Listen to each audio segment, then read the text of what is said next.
Bagaimana kita seorang perempuan bisa menata dan bisa memanage tentang kebutuhan hidup? Negara melegalkan perbudakan. Klaster ketenagakerjaan mendegradasi hak-hak kami. Dapat buruh selama ini dengan adanya RUU Cipta Kerja ini atau Omnibus Law ini semuanya didegradasi atau dikurangi.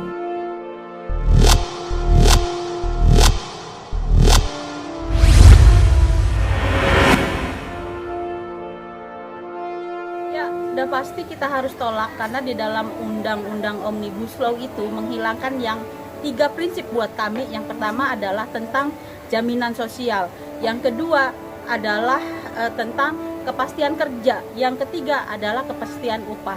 Nah, 3 prinsip ini hilang, khususnya bagi kami kaum perempuan ini sangat berpengaruh. Bagaimana kita seorang perempuan bisa menata dan bisa memanage tentang kebutuhan hidup? Karena ini sangat berpengaruh sekali terhadap perekonomian keluarga.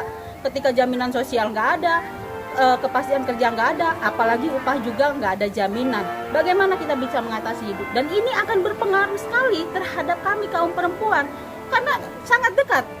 Kebutuhan ekonomi, kebutuhan keluarga di dalam keseharian terkait dengan undang-undang Omnibus Law ini sangat merugikan sekali bagi kami kaum perempuan khususnya. Maka tidak ada kata lain, Omnibus Law harus kita lawan. Dan sekarang akan disahkan oleh pemerintah, maka tidak ada kata lain, cabut undang-undang Omnibus Law sekarang juga.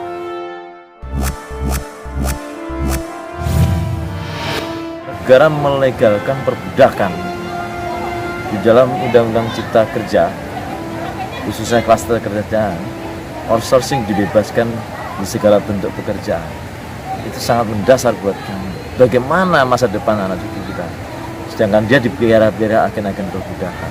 Itu saja.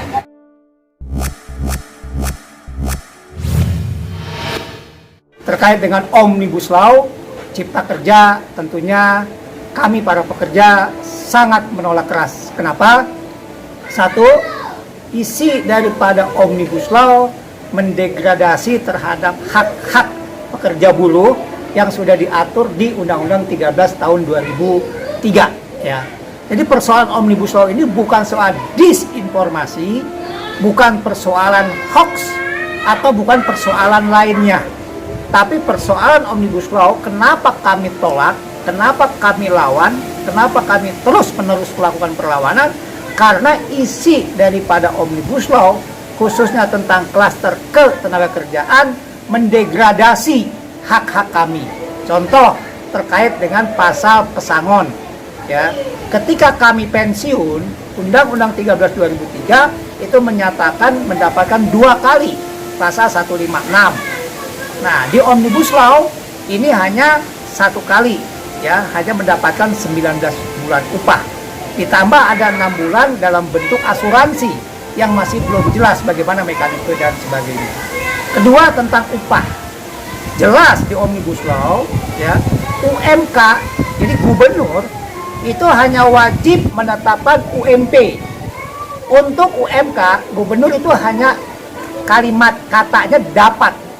Artinya si gubernur ketika dia tidak menerbitkan SK UMK pun secara hukum dia tidak disalahkan. Itulah hal-hal yang pokok. Masih banyak lain, termasuk PKWT, termasuk outsourcing. Di 13 2003, outsourcing itu hanya 5 jenis pekerjaan. Ya. Nah sekarang di Omnibus Law, itu outsourcing bebas jenis pekerjaannya. Artinya apa? Maka nanti ke depan, adik-adik kita, anak-anak kita ketika bekerja, dia tidak lagi pada posisi ada kepastian waktu bekerjanya. Ada kepastian tentang jaminan sosialnya. Ketika seseorang bekerja dengan status outsourcing atau juga karyawan kontrak, maka kesejahteraannya dia akan terdegradasi. Ya, nah saya rasa itu hal-hal yang kenapa kami sangat menolak keras dan kami meminta kepada Presiden Joko Widodo dan DPR RI untuk membatalkan Undang-Undang Omnibus Law Cipta Kerja ini. Tidak ada pilihan lain, pemerintah dan DPR segera mencabut. Dan kami akan terus melakukan perlawanan terhadap ini.